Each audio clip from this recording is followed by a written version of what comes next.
धर्मांतरण के काले खेल से जिस आलीशान कोठी को छांगुर बाबा ने बनवाया था उसे 8 बुलडोजरों ने मिलकर मिट्टी में मिला दिया है। और जब शुक्रवार को छांगुर बाबा और उसकी पार्टनर को लेकर एटीएस उसकी कोठी पर पहुंची तो निस्तनाबूद कोठी को देखकर छांगुर बाबा और नसरीन फूट फूट कर रोने लगे।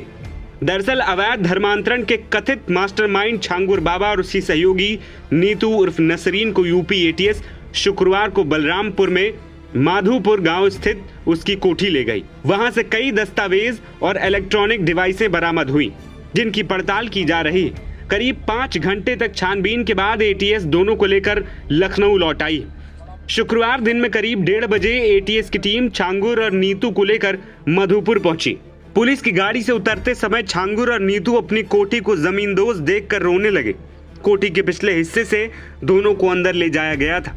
कोठी में करीब 70 कमरे थे जिनमें से 40 कमरों को प्रशासन ने गिरा दिया है। एटीएस ने दोनों से कोठी बनवाने का उद्देश्य, लागत और नीतू के नाम पर जमीन खरीदने से जुड़े कई सवाल पूछे। एटीएस ने कोठी के अलग अलग हिस्सों के बारे में भी पूछताछ की। एटीएस ने यह भी पूछा कि कोठी में कौन कौन रहता था और क्या विदेशों से भी लोग आते थे।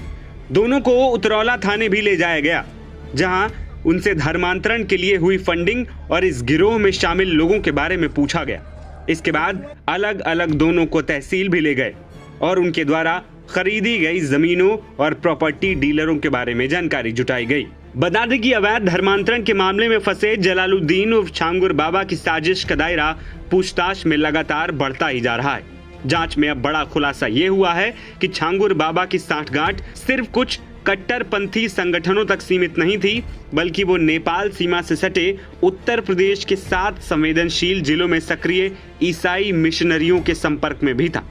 मिली जानकारी के मुताबिक देवी पाटन मंडल में ईसाई मिशनरियों ने हर वर्ग के लिए अलग प्रचारक नियुक्त कर रखे। किसी परिवार में महिला ज्यादा प्रभावशाली है तो महिला प्रचारक, बुजुर्ग है तो बुजुर्ग प्रचारक। इनका मकसद साफ है, किसी भी तरह उन्हें धर्म परिवर्तन के लिए तैयार करना। वहीं गिरफ्तारी के बाद जैसे जैसे एटीएस की जांच आगे बढ़ रही है वैसे वैसे बाबा के काले साम्राज्य की परतें भी खुल रही हैं। अब जो बड़ा खुलासा हुआ है कि छांगुर बाबा 50 युवकों की कमांडो फोर्स लेकर चलते थे जो कुछ भी करने को तैयार थे। फिलहाल छांगुर बाबा और उसके साथी नीतू उर्फ नसरीन 1 हफ्ते की पुलिस रिमांड पर है। इसमें एटीएस धर्मांतरण और कमांडो फोर्स समेत कई एंगल पर पूछताछ कर छांगुर बाबा के साम्राज्य की जड़ें खोदने की कोशिश करेगी। एनबीटी ऑनलाइन की रिपोर्ट।